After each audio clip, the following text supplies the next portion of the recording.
Alright, so here I am on the beginner's island of sorts, and here, like I said before, there's a number of quests that are more appropriate to our level once we get out of Cold Harbor, and there's a bunch of other benefits to starting off on your faction's beginner's island. For example, sky shards. I think I may have made a mention of these. If you're not sure what sky shards are, basically they are items that you can collect, and once you've collected 3 of them, then you will gain a skill point. And of course, skill points are used for unlocking new abilities, active and passives, for, you know, all sorts of different things, weapons and guilds and stuff like that. I've actually got a mod here on the PC version that shows me exactly where all of these sky shards are in the game. This isn't something that comes with the game by default. That's why it's called a mod, of course, right? I installed it on the PC version. It shows me, for example, where all the sky shards are, and this is really powerful. Instead of just blindly looking around, which is kind of fun to just by chance surprisingly run into one of these sky shards, but for me, I really want to make sure that I get all the skill points I can, especially because I'm going to get into crafting. Crafting takes its own skill points as well that you need to invest in there, and can kind of weigh you down as far as like your combat skill gain and passives and stuff like that if you're not getting a lot of skill points. So that's why I choose to install these mods. It allows me to see, for example, sky shards and get them with ease. There's also another mod that can also show you where all the lore books are for the Mages Guild. Collecting these, you will gain experience for the Mages Guild. And if you're not on the PC version, maybe you're on console, then don't worry about it. There's another link in the description of this video. Check it out. That also goes to Tamriel Foundry and shows you exactly what you're looking at here. It can show you where all the sky shards are, the lore books, all the points of interest and things like that for whatever map you want to look at and get that same information. You can have, for example, your smartphone or a laptop or whatever set up next to you and get access to this same information, whether you're on PC or console. So while you're out adventuring, a couple of things that you really want to make sure that you're doing is looting as much as possible that is relevant to whatever your goals are. If you are going to be interested, for example, in crafting, actually even if you're not interested in crafting, it's probably a good idea to, for example, find these bushes of jute, for example, and go ahead and collect whatever materials you can from them. You can take, of course, these materials and use them yourself in crafting if you like, or go ahead and sell them to other players. Ooh, here's another item that we really want to keep an eye open for as well. Treasure chests. Here's a little mini game. Simply activate the little pins here, and once you start seeing them shake, let go. Otherwise, if you hold too long like that, you'll break your lockpick. And there we go. Inside, we'll usually, yeah, this is pretty average. A little bit of gold and some kind of green item. Ah, skill line game. Leisure domain. Leisure domain. Yeah. It's a skill line for thieves, essentially, basically. Every time you crack open a treasure chest like that, or you break into somebody's house, or pickpocket somebody or something like that, you will gain experience in this, I'm just gonna call it ledge skill line. So there's that, and yeah, you don't actually need any special tools or anything like that in order to collect materials. Just walk up to it and start taking it. Like the bush from before, I don't have any kind of jute extraction tool or anything like that. I just found it, and I take it.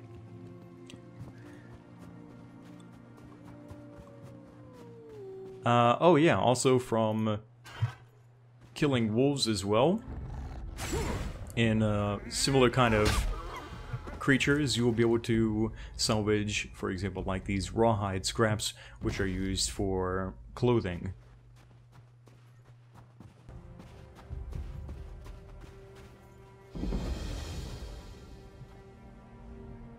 Can you use that weapon, friend? I need your help. There's a necromancer here, but I can't find him. He must be in the catacombs beneath the shrine. That's the only place that makes sense. Something has to be done about these undead. The dead walk at Sky Shroud. There's an evil power radiating from within the shrine, but the door is locked. In the Skald's tales, every dragon shrine had a priest. If we could speak with Sky Shroud's priest, he could tell us how to get in. If Shore is willing, yes. I brought a bag of incense to burn as an offering. The bone men got me before I could try the ritual. You might have better luck. What do you say? I hope you have better luck at the shrine than I did. Watch yourself in there. Alright. That's one of the really cool things about ESO that makes questing here unique and fun. It's just dynamic encounters like that. These kind of these little distractions that take you off the path of where you might think you're going into somewhere completely different. Here's another collection type of item that you really want to keep your eye open for, especially if it's glowing orange. These essence, or excuse me, these runes, in this case it's an essence rune, can give you an item like this that is used for enchanting. I believe it's called Aspect. The Aspect runes have a chance of giving you... Here's some maple I can collect. Got some rough maple for woodworking, another profession. The Aspect runes can give you, or have a chance of giving you a Kuda rune, which are really, really valuable. I'm talking like 4,000 or 5,000 gold for a single one of those. So if you see one of those runes on the ground and it's glowing orange, you get to it as quick as you can. There's some jute. So yeah, this is basically now the kind of flow of Elder Scrolls Online. You're going to be heading to a destination, for example, to do a quest. You'll get an opportunity to loot a bunch of things for clothing, for blacksmithing, for woodworking, enchanting and stuff like that. Regardless of whether you intend to use these materials, I recommend picking them up, because like I said, you can, even if you're not going to use them yourself in crafting, you can always sell them to other players if you manage to find them in bulk. Here's some iron for blacksmithing. Excellent. Aha.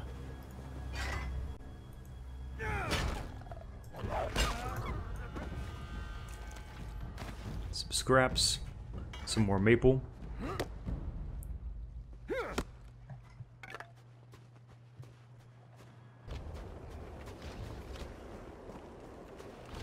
Ooh, there's an orange one right there. An aspect rune. Here we go. Ah, it's just Ta. Unlucky. Ah, up here. Here we go. These are sky shards. These are how you can spot them from a distance. They've got this this pillar of light coming from them. Walk up to it and activate it, and you gain a sky shard. So now I've got 2 of 3. Once I get that 3rd one, then I'll have another skill point that I can spend in whatever I like.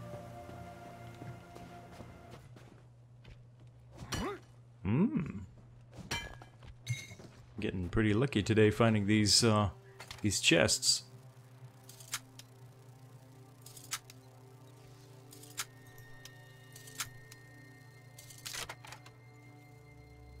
What do we got? Some gold and a shield. Alright.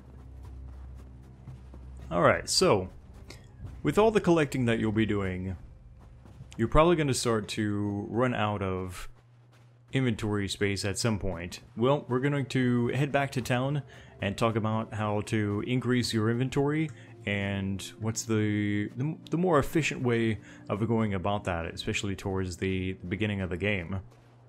Okay, let's talk about way shrines. Now, if you want to, you can simply access your map and you can teleport to, for example, back to Davon's Watch, or excuse me, the Stone Falls Devon's Watch town, right? by clicking on the way shrine that you see on the map. This is going to cost you 45, 60, 100, and whatever it goes up to here in this game. Don't do that. Don't teleport just from wherever you are, unless you really, really need to. I highly recommend instead go to whatever the nearest way shrine is in your area, use it, and then wherever your destination is that you want to visit, in this case I want to go back to Devon's Watch, I can now go there for free. Okay, so now here I am back at the Devon's Watch way shrine, and let's talk a little bit about travel. Let's talk a little bit more about travel in ESO. Now we have the way shrines that we have running for my Dragon Knight. Man, his capacity to run around is really limited because his stamina sucks, especially compared to my Nightblade. You really want to get yourself a horse as soon as you can.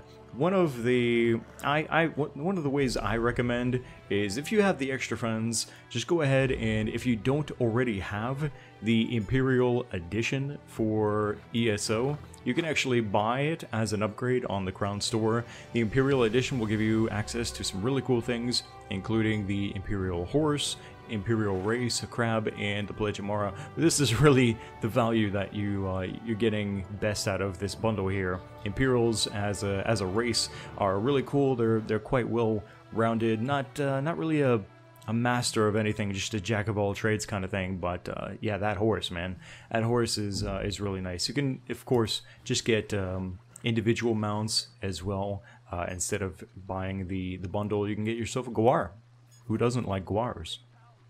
Inventory capacity through the stables. You might think, what does me carrying things have to do with horses and stables? Well, actually, we raise fine horses in you can use the stable master and some of the gold that you have to increase your capacity in the form of saddlebags with your character.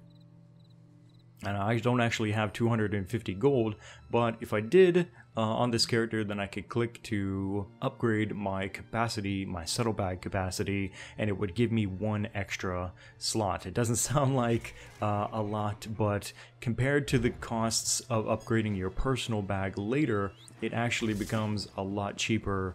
Not very fast, but it is cheaper at some point to get inventory upgrades through the stables 1 point at a time. The downside to that is it's only 1 point at a time, and you also have to wait like some 20 hours before you can upgrade the capacity again.